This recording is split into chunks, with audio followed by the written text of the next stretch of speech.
په تاسو کې چې چا هم د کیپیډوکیا پارت 1 اولنۍ حصه کتلي وي هغه به دا تپوس کوي چې یاره په هاټ ایر بیلون کې ستا څنګه تجربه وه ولې دا د ټولو نه زیات مشهور د کیپیډوکیا سره دي هلته چې تاسو لاړ شئ هغو به تاسو ته یوه خبره وکړي چې یاره د انسان ژوند خوږ دی اول موږ سیفټۍ ته ستاسو حفاظت ته ګورو کله نه هم چې هوا د 10 کیلومتر نه زیات په هوا کې سفر کوي د هغې رفتار د 10 نه زیاتیږي هلته دا قوپنۍ نشي الوتی نو ښه به دا وي چې تاسو په ګرمۍ کې لاړ شئ هلته ژمی او په هغې ورځ د هوا رفتار 14 کیلومتره نو زموږ هغه قوپنۍ یا د هغې هغه سفر هاټ ایر بیلون هغه کینسل شو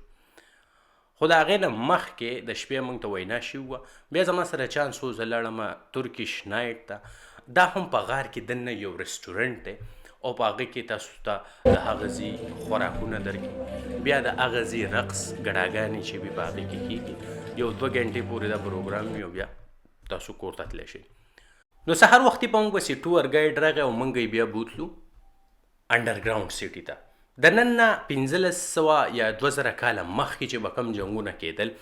هغه زیاتره په تورو ډالونو او نیزو باندې کېدل په کم کلي باندې چې به حمله وشوه د هغې نه به یې هلکان د ځان سره د جنګ دپاره بوتلل خپل سپایان به یې کړل جینکۍ به یې خپلې وینځې کړې او په هغې به یې د کور کارونه کول مشران چې دي هغه به یا ووجل یا به یې پرېښودل نو په دغه کلي کې به مشران بوډاګان ښځې سړي پاتې شول یا به ماشومانان پاتې شول د دې هر سره د بچ کېدو دپاره دي غارونه کنلي او په هغې غارونو کې به چې کله حمله وشوه تر د یوې میاشتې یا د دې نه لږ زیاته پورې به دي دننه ژوند کولی شو او جنګ ویالیانو ته جنګ کوونکو ته سره به دومره ټایم نه و چې یو میاشت په یو ځای کې کښېني یوې وړوکې شان دغه ته نو کله چې به هم دی وردن نه کېدل څنګه چې موږ وردن نه شو موږ یې بوتلو موږ دا ولیدل چې اولنی ځای چې دی کنل او په هغې کې به دي ځناور ساتل یوه غټه غوژله هغې کې ښه برابر اخور یا تاخ د هغې د تړلو دپاره ځناور د تړلو دپاره زیږونه دلته به څاروي ولاړ دا کم ځای چې دی دا په دې پورې به یې څاروي تړل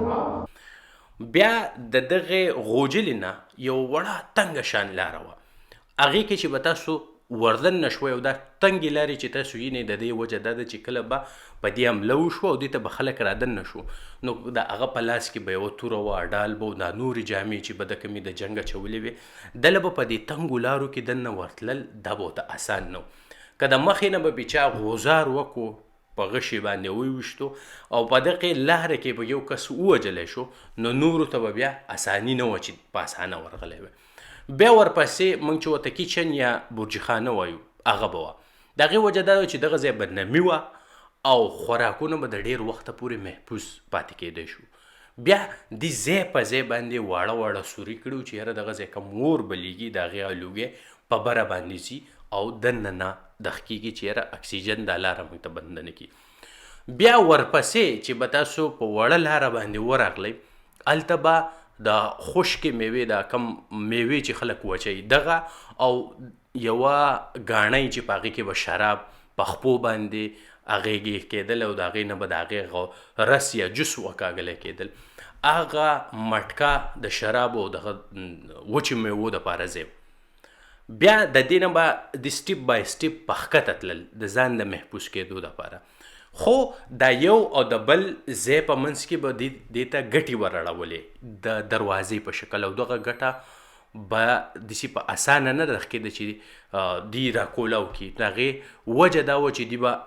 دشمن چې به راتو نو اول به یې دغه ګټه ماتوله دغه ځای به د دې ډېر ټایم دغه کېدو د هغې دپاره هم بیا برې نه دي ورته لاره کړې وه او بره به پرې راوختل او د برې نه به ورته کتل او په نیزه به یې وهو هغه کس او کس به یې وژنو که د دا ګټه ماتولو کوشش کوو بیا چې به ښکته لاړې نو هلته به دي پاتې کېدل یعنې 4-5 چته لاندې به دي بیا پاتې کېدل چې محفوظ پاتې شي که یوه دروازه ماتېږي بله ماتېږي په دې کې ډېر ټایم واغستی شي نو داسې به د کلي دا خلک چې دي دا بچ پاتې کېدل تاسو به اوس دا سوچ کو یاره چې دغه ځای به د اکسیجن څه معامله وه نو د دې دپاره دي واړه واړه سوري کړي څنګه چې تاسو وینئ او اکسیجن به ورته میلاوېدو ټایم په ټایم به دي په دې کې سفر هم کوو د یو ځای نه به بل ځای تلل د بل ځای نه به بل ځای ته تلل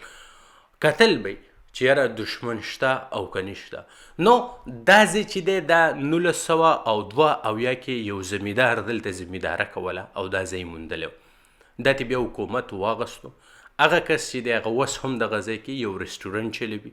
خلک راځي دلته چې سیل سپاټې له لاړ شي، هغه د هغه رسټورنټ کې خوراک کوي. دا د حکومت د طرف نه دغه د ټورسټو دپاره هغه تدخ شوی دی. او دا ځای چې دی د بیا د هغې 95 واخله تر اوسه پورې ساتلی شوی دی. پخوا خو به دلته ډېرې تیارې وي، لاټینونه او ډیوې به بلې دی،